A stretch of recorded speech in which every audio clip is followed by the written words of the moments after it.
Tunashukuru, tunakaribisha Turkana. Jambo moja tu nataka kukuambia kwa sababu ya wakati. Your Excellency, kuna shida Lake Turkana.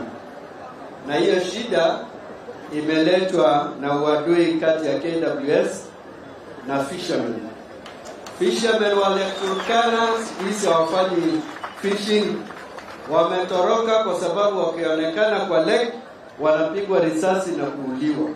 Tumesika watu karibu 20 Turkana North. Mimi sijui ile ya Turkana Central, pengine hata hao ni 20. Kuna shida kubwa sana.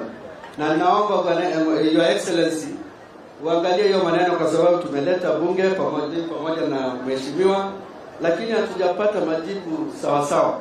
Na hata ile majibu imeletwa ni ya madharau. Naomba Your Excellency uingilie hiyo maneno. Asante sana na Mungu. Mheshimiwa Protas, akuja tafadhali.